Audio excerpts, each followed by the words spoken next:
Alright guys, welcome back. Survival Living here. So this video is probably one of the most important videos I could ever produce to get information to you, because the fact is the stigma of the prepper here on YouTube is going to get millions of people killed during shit hits the fan.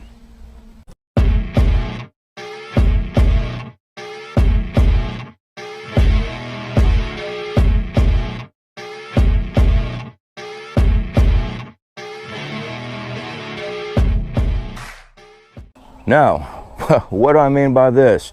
Quite frankly, guys, I'm talking about the stigma of preppers that all you need is canned goods and dry goods and 1,000 rounds of ammunition, and you are prepared. What are you prepared for?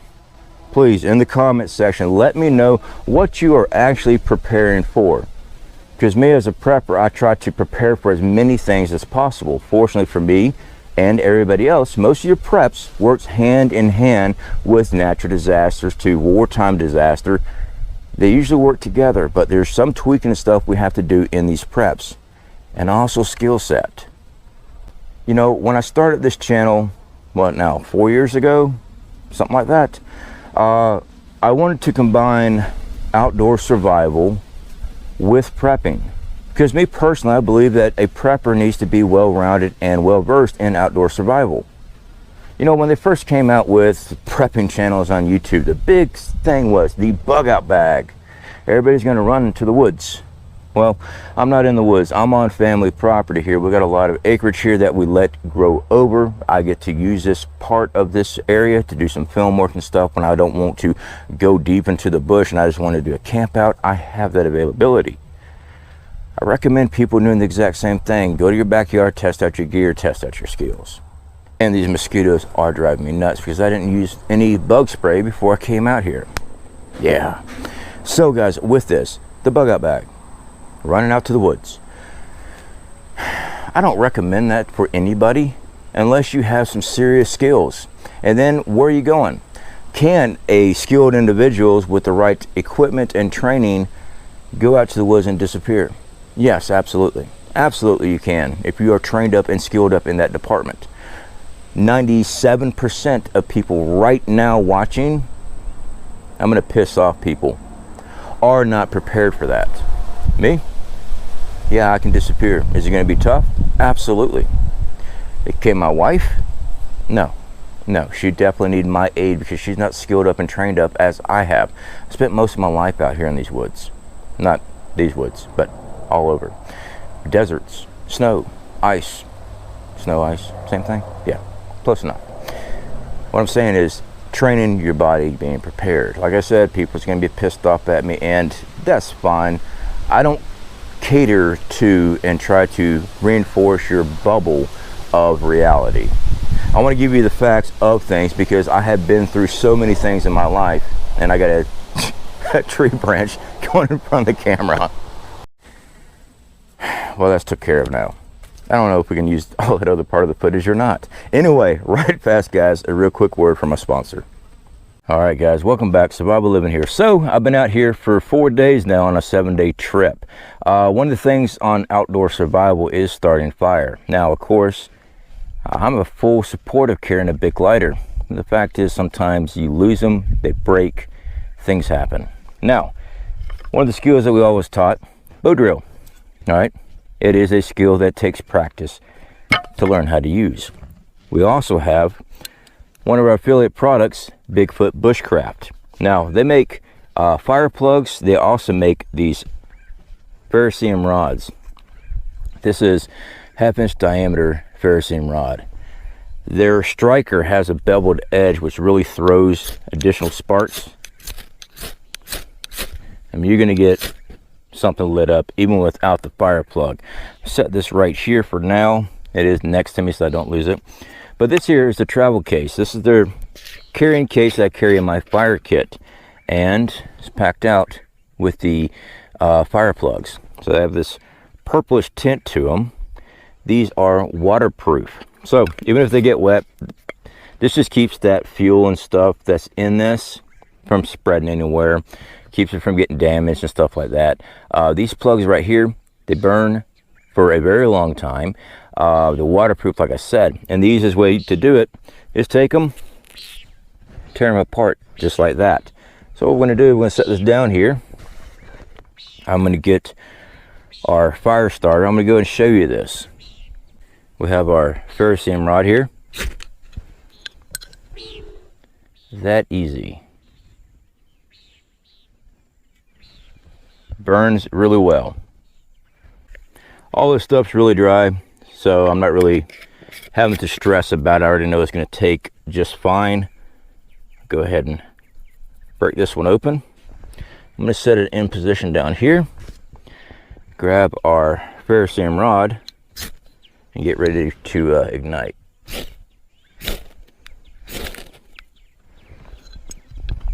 There we go.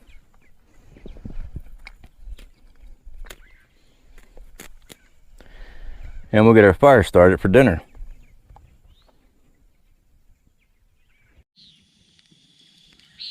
And now once we get our coal bed all fixed up, we'll put dinner on. Again guys, that is Bigfoot Bushcraft. If you use Survival Fire as a promo code, you get 15% off on your order. So we are affiliated with them guys. We're always open about that. So we do make a small commission when you purchase through our links, but you also get a savings when you do.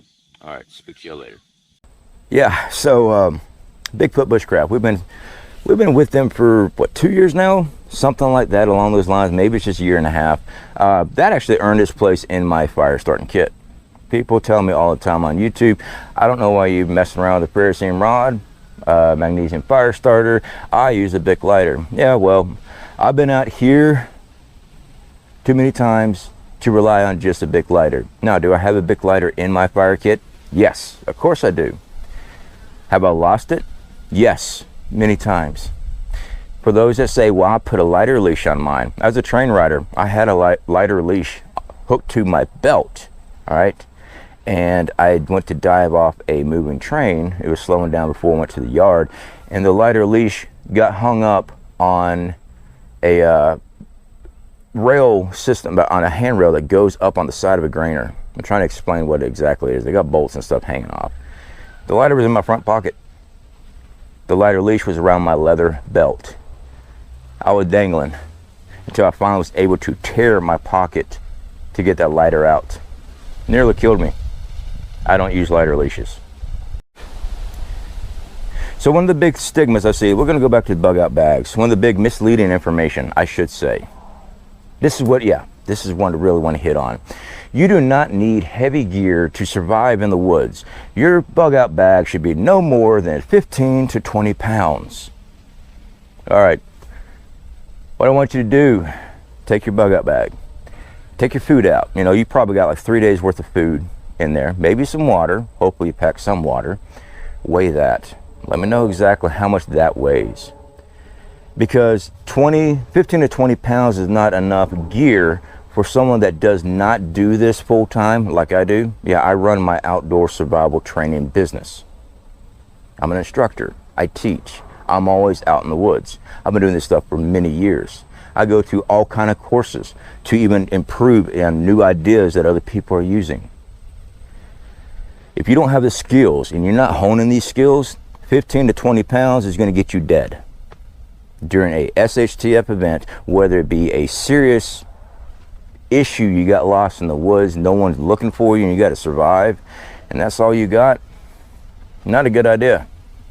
Yeah, right here with me, man. Okay. Tell us when you're live, brother. I'm live. All right, guys, here we are at the Pathfinder School with Survival Living, just patched the intermediate class. If you want some good information, check his channel out on YouTube for sure. Good job, man. All right. Perfect. I can edit it. I can cut right there, man. He's like, I'm telling all the asshole instructors on. It's me and Dave. Good job. Fucking Sean, man. Now I'm going to go ahead and cut off the individuals that are fixing to type in. Well, a bunch of little kids, no older than 13, and one was a 1-month-old baby or something like that, or maybe a year-old baby. My apologies. Survived in the woods of Colombia, the jungles, and they didn't have no gear. You're right, they didn't, and that was an amazing story. I'm glad that the older child, I believe it was a girl, 13, I believe, they were raised there in the jungles. They're an indigenous people. That is their life, is walking out, picking something off the tree and eating it. That's it. They don't have PlayStation, they don't have Xbox. That's their life. They have to know the stuff to survive on the daily.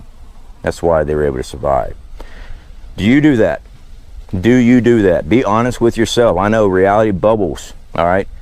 Every day, do you walk outside your home? You know, let's go ahead and put it in perspective. Do you walk outside your hut that your family built together and hopefully to keep you nice, dry, and warm at night when it's raining like crazy, to walk across the woods to trap, snare, kill some type of wild pig or pick edible plants to provide enough food and nutrition to stay alive for one day, every day?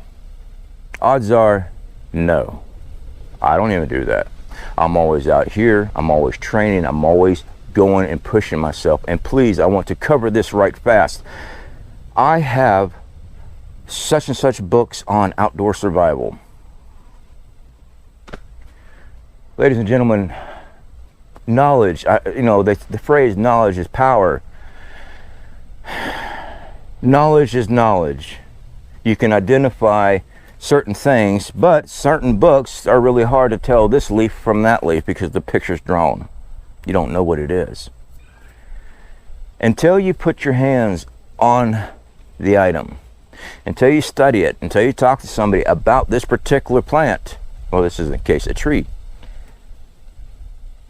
you really don't know what it is. I'm sorry. I'm not gonna apologize because I see this in my course. I see this in multiple courses.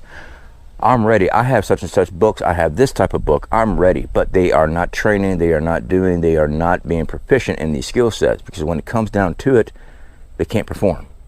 When the stress levels kick up, when the exhaustion, no food, no water, no sleep, your mind plays tricks on you. Yeah, that was the leaf I was looking for, I think, maybe. Oh, hell, I didn't really take a look at the plant before I walked off. I just grabbed a leaf and I don't really know how to identify this now. Let's go ahead and eat it. Don't do that. So back to the bug out bag. Yeah, I have a get home bag and I also have a bug out bag. Both are packed up differently. I train heavy. For those that have taken my course, they can definitely verify this. I'm talking 60 to 65 pounds. That's what's on my back.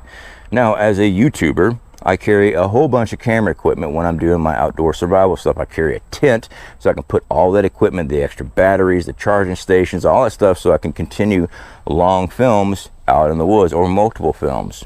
So, as an instructor, I do carry some camera equipment, but I also carry a lot of medical and a lot of communications in case there's a problem. So I trained extremely heavy. So back to the 15 to 20 pounds versus my 65.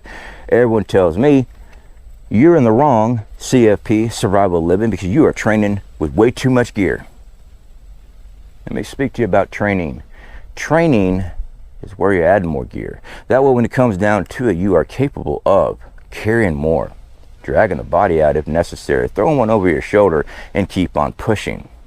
Now, if you've been training with only 15 to 20 pounds and your spouse drops because they broke their leg or ankle, but you've only been training for 15, 20 pounds. Now you got to carry them out.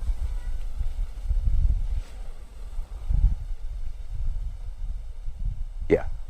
All right. This is why I push on training harder, training more. Okay? You don't have to go throw on 65 pounds right off the bat like I do. I couldn't. I had to slowly build up to it and keep that maintained. All right? If I could train with more, I would, but I keep ripping my packs. That's the big issue. Some packs just can't take that load. Other packs can. For the, I got 1,000 rounds. Can you carry 1,000 rounds? I don't want to have to carry 1,000 rounds. There's just no way. I really don't want to have to deal with that. All right. But mosquitoes. Yeah, that's another thing. Can you deal with mosquitoes? I know it sounds like I come down on people. It's not coming down on people. I present information. What I'm doing is I'm also addressing the comments that I see here on my channel alone. When you leave a comment, I read your comment. When it's way out of West field or I'm looking at it, I'm like, I really hope people are not looking at this way. This needs to be addressed. And unfortunately, that's the way it is. We're preppers. We're survivalists. We're bushcrafters. Whatever it is you want to call us. We're supposed to be a hardened few. We are preparing, and I see it all the time. I'm preparing mentally, but as soon as I address an issue, I get, how dare you? The Karens and Kyles are here on this channel. They are in the comment section about every YouTube channel on prepping I see. You're preparing for shit hits the fan, all hell on earth. Yet because I come across and bust your reality bubble, and I am stern, I am a very stern man. I believe in facts and going after those. Being out here, you need facts. You don't need somebody blowing smoke up your tailpipe and telling you how great you are because you took your backpack out and went camping for a day and you are prepared for shit hits the fan. Do I encourage you to go out and go camping? Yes, absolutely. Take your kids, get them used to it. But the training aspect of it, you need to train more. Now I want to hit on elderly and disabled. I cannot do that. You know what? I completely agree with you and I understand. I have my own injuries myself, okay? I am younger, all right? I know how to process a lot of my pain differently than other people, but my pains are not the same as many others. There's some people with severe chronic pains, so I don't expect them to be out here. But I also don't want you to just give up. Hear me, please. I see it in my comment section. Well, I am 90, I'm 70, I'm disabled, I cannot do that, I will just die. Stop the defeative attitude, okay? Make contact with people. Prepare with these people. Build yourself a group. They come to you or you go to them. You might not have to be out here. Depends on whatever the scenario is. Okay, you might be able to just stay home, but you need to have a bug out plan in place. Okay, well, you cannot physically move into the woods or move through the woods to a location. If you have a team that you train with, they will move you from point A to point B. Never just give up. I gave up once in my life, and it nearly cost me. I was so messed up in the head, went through bad depression, and I gave up. Someone like me to do that is very, very uncommon. I will never allow myself to get in that mental state ever again. Do I deal with depression? Sure I do. I can't turn it on, can't turn it off. I know what works for me. What works for me on plowing through those things. Does it suck?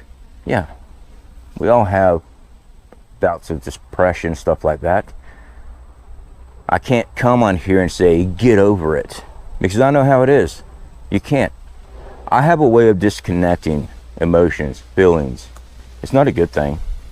My wife catch hell over that all the time. I love my wife to death, but she knows I'm detached. It's not that I don't love her. It's not that I don't care for her. My emotions are different than people. And that's probably why I rub people wrong so badly here on YouTube. I speak blunt. I'm a welder by trade. I'm a mechanic by trade. I hang steel. I kill mosquitoes. I just want people to wake up and not give up. Because I'm showing you outdoors, I'm trying to teach you a new skill set to prepare you. If your house is set ablaze, if your house is overrun, and for the John Wicks out there, they come to my door, they're not going to come to your door and knock, knock, knock, give us your food. No, they're not going to be stupid. I don't know, maybe most people have never dealt with gangs or violence. All right? They lay traps all the time. There'd be a bunch of them. I done showed bullets ripping through a mocked up door. A mocked up wall, I'm sorry. An exterior wall. We built it 2 specs. 22 right through it. Do you think they just won't light it up? Of course they will. This is why I say have a group. Be proactive. Now I'm starting to get heated up again. So what I'm going to do, guys, we're going to go ahead and end this video. Please, please be prepping. Be training.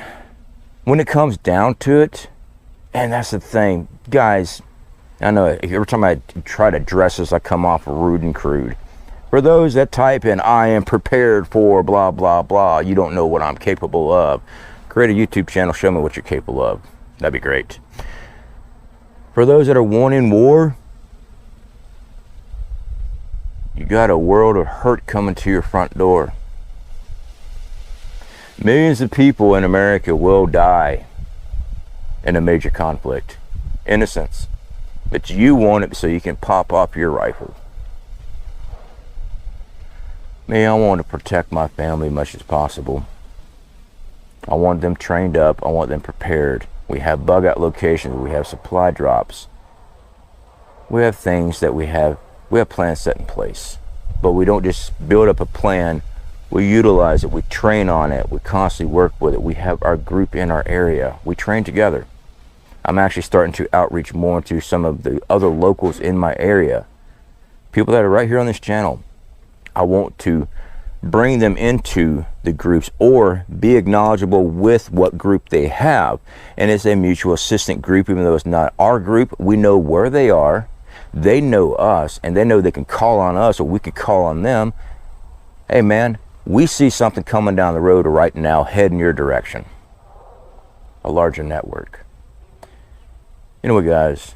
Just be preparing. Speak to you later.